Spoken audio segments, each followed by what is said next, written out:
শীতের এই সবজি সিজন থাকতে থাকতে এই রেসিপি ট্রাই না করলে কিন্তু আমি বলবো মিস করেছেন। এত চমৎকার একটি রেসিপি তৈরি করেছি আজকে, যেটা আমি আপনাদের সাথে শেয়ার না করে পারলাম না। আসসালামু আলাইকুম। হাই এভরিওয়ান, কেমন আছেন সকলে? আল্লাহর অশেষ রহমতে আমি বেশ ভালো আছি, শুকরিয়া। এক রেসিপিতে দুটি পদ্ধতি আমি আপনাদের সাথে দেখাবো।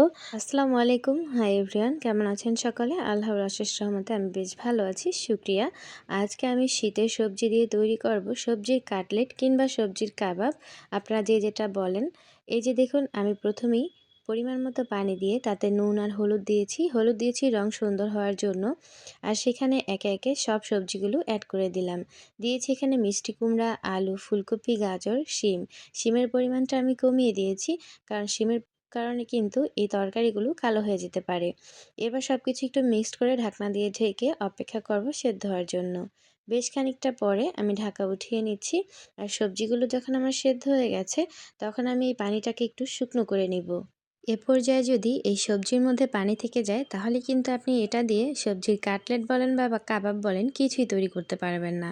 তাই পানিটা সম্পূর্ণ শুকনো করে নিতে হবে, যাতে তাওয়াতে কোনো পানিই না থাকে। যে দেখুন, তাওয়ার মধ্যে বা প্যানের মধ্যে কোনো ধরনের পানি নেই। এবার চুলা বন্ধ করে আমি এই প্যানের মধ্যেই কিন্তু চুলার উপরেই একটা ম্যাশ করা মেশিন দিয়ে এভাবে ম্যাশ করে নিচ্ছি।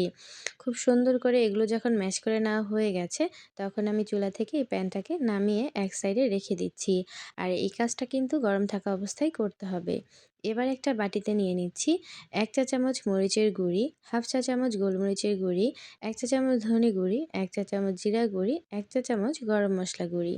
সেই সাথে নিয়েছি এখানে ধনেপাতা কুচি হাফ কাপ, তারপরে বেরেস্তা নিয়েছি হাফ কাপ, কাঁচামরিচ কুচি নিয়েছি আমার পছন্দ অনুযায়ী, ১ চা চামচ নিয়েছি আদা বাটা আর রসুন বাটা, খুব সামান্য নিয়েছি লবণ।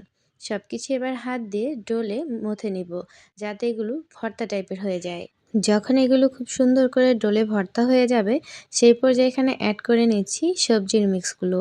আমি আগে এগুলো মিক্সড করে রেখেছিলাম, আর এখন হাত দিয়ে বাকিটাও খুব সুন্দর করে ডলে ডলে ভর্তা করে নিচ্ছি। এই পর্যায়ে বেশ অনেকটাই নরম দেখাচ্ছে, তাই আমি এখানে অ্যাড করে দিচ্ছি ব্রেড ক্রাম্ব। আগে থেকেই তৈরি করে রেখেছিলাম, সেখান থেকে আমি এখন এখানে অ্যাড করে নিলাম প্রায় হাফ কাপের মতো। হাফ কাপ দেওয়ার পরে খুব সুন্দর করে মিক্সড করে নিচ্ছি। এখানে যতটুকু মিশ্রণ আছে, সেই মিশ্রণ থেকে অর্ধেকটা আমি বানাবো সবজির কাটলেট, আর অর্ধেকটা দিয়ে বানাবো সবজির কাবাব। তবে টেস্ট কিন্তু একই থাকবে, একটু ডিফারেন্ট। চলুন তাহলে পদ্ধতি দেখে নিই। প্রথমেই তৈরি করছি সবজির কাটলেট। সেজন্য এখানে দেখুন, একটি বাটির মধ্যে আমি কিন্তু ময়দার মিশ্রণ নিয়েছি পানি দিয়ে গুলে, আর এই পাশে আমি ব্রেড ক্রাম্ব নিয়েছি। এখন এখান থেকে আমি এই মিশ্রণ থেকে প্রয়োজন মতো ডো নিয়ে নিলাম, আবার হাত দিয়ে চেপটে একটা শেপ তৈরি করে নিচ্ছি। এবারে ময়দার মিশ্রণে চুবিয়ে ব্রেড ক্রামে খুব সুন্দর করে চেপে চেপে একটা সুন্দর শেপ তৈরি করে নিচ্ছি। শেপটা যখন খুব সুন্দরভাবে তৈরি করা হয়েছে, তখন একপাশে রেখে দিচ্ছি। সবগুলো তৈরি করে নিয়েছি। আপনারা ফ্রোজেন করতে চাইলে এই মুহূর্তে ফ্রোজেন করে মাস জুড়ে সংরক্ষণ করতে পারেন। এদিকে যে বাকি ডোটা ছিল, সেগুলোর মধ্যে আরও কিছুটা ব্রেড ক্রাম্ব আমি খুব সুন্দর করে মিক্সড করে একটু হার্ড করে নিচ্ছি। দেখুন, হার্ড না হলে এটা দিয়ে কিন্তু কাবাব তৈরি করা যাবে না। ব্রেড ক্রাম্বটা দেওয়ার পরে খুব সুন্দর করে হাত দিয়ে চটকে নিয়েছি। এবার হাতটাকে আমি ক্লিন করে নিচ্ছি। হাতে একটু তেল মাখিয়ে নিচ্ছি। তারপরে এখান থেকে আমি আমার পছন্দ মতো ডো নিয়ে এখান থেকে সুন্দর করে শেপ করে নিচ্ছি। ছোট ছোট করে তৈরি করছি। দেখুন, দেখতে কতটা লোভনীয় লাগছে। একটু লক্ষ্য করলে আপনি কিন্তু এই চটজলদি রেসিপিটি তৈরি করতে পারেন। বাচ্চাদের টিফিনের জন্য, কিংবা বিকেলের নাস্তার জন্য, কিংবা পোলাও খিচুড়ির সাথেও আপনি এই খাবারটা খেতে পারেন। খুবই চমৎকার একটি খাবার। একবার ট্রাই করলে আপনি অবশ্যই বুঝতে পারবেন। সবগুলো তৈরি করা হয়ে গেছে। আমি অল্প কিছু ভাজবো, আর বাকিগুলো কিন্তু ফ্রোজেন করব। এই যে দেখুন, সবগুলো তৈরি হয়ে গেছে আমার। এবার চুলায় আমি একটি প্যানে তেল বসিয়ে দিয়েছি। তেলটা যখন ফুটতে শুরু করেছে, তখন আমি প্রথমেই দিয়েছি সবজির কাটলেট।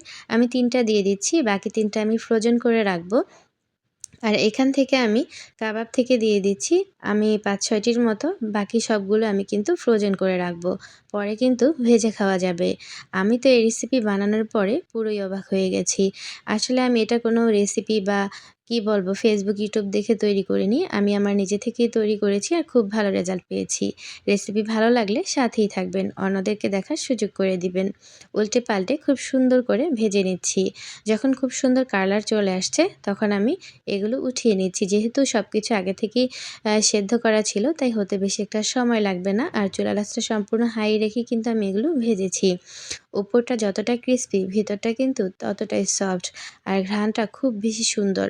একবার ট্রাই করবেন, কেমন হয়েছে অবশ্যই কমেন্টস করে জানাবেন। আমি আজকের মতো বিদায় নিচ্ছি। সকলে ভালো থাকবেন। আল্লাহ হাফেজ।